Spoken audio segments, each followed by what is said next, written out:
Hi guys, I'm back with a new challenge today. Now, normally we have the Crafty Twins Mood Board Challenge, but Essie is going to take a little break from those for a while, but I missed this challenge so much, I've decided to do my own version of it. So, welcome to the Dearlydee Mood Board Challenge.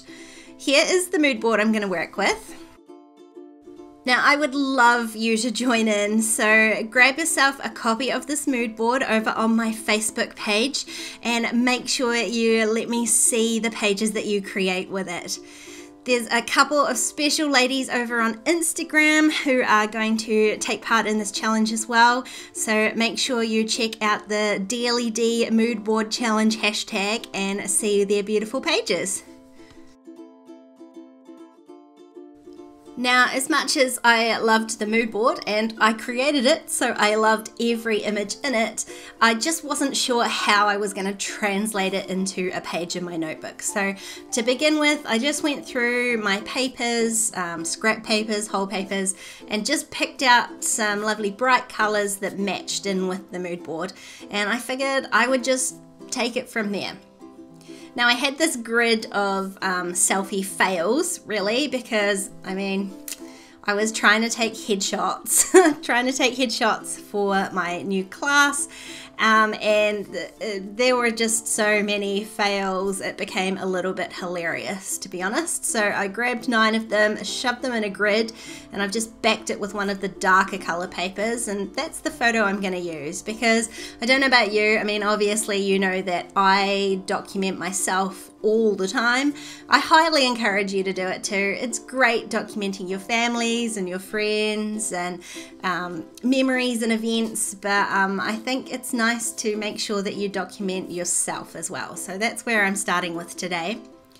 And my inspiration struck me from all the sort of circles that were in the mood board. So I decided to I've picked out six of the colored papers that I've got and punched some big circles. I'm reasonably sure that's a 2-inch circle punch. And I'm going to just start by sticking my photo down on the left hand side, and this is just a little insert of white paper that I'm going to slip into the pocket page of my pocket page notebook. And then I'm gluing these circles down, the larger circles, one on top of each other, almost so it looks like the circles have got a little shadow behind them. So I've punched out 6 circles and I'm going to do 3 groupings of 2. Just spreading them about the page a little bit and making sure that they hang off the edge. I really like when they interact with the edge of the page like that. It just makes it feel a bit more finished, I guess. So that's my 3 main circles done, and I wanted to put them down first so I had a rough idea of where things are going to go. And now my next stage is to stamp a title, and I've picked this, and I can't remember, hold on one second. Anzac Ave is the name of the stamp set from Kelly Stamps, and I'm using the filled in darker version, black ink, and just stamping it directly onto my page. This is because I was sort of inspired by the darker writing on one of the images in the mood board, and I'm just stamping out right now because, as well as documenting the photos, I figured now is an appropriate time to just jot down what is happening in my life, how I'm feeling. So the reason I'm doing this is today's my birthday, so I figured it's a good enough excuse to write down exactly what's going on in my life. So I'm just using this little handwriting journaling template that I have made myself, and I've had a few people ask for a tutorial. So I will try and pop that up as soon as I can because I find this really helpful for me. I don't love my handwriting at the best of times, but certainly not when I'm writing, say, this much journaling, and by the time I get to the bottom it's all slanted and off center and it annoys me so much. So this template has made my life a little bit easier. So now I've got the main components of my page together, I'm going to go about filling up the rest of my space with a few more circles. So I'm just using those same 6 papers and I'm punching out 2 different sized circles from each one.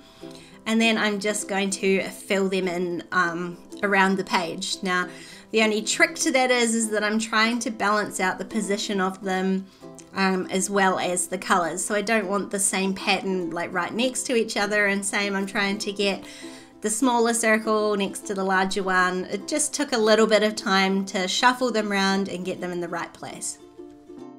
And as soon as I've got them roughly where I think they want to go, I'm just going to start gluing them down. Now, obviously, as I pull them off and glue them back on, they're not going back in exactly the same place, but roughly good enough, I guess. Now, I'll let you in on a little secret.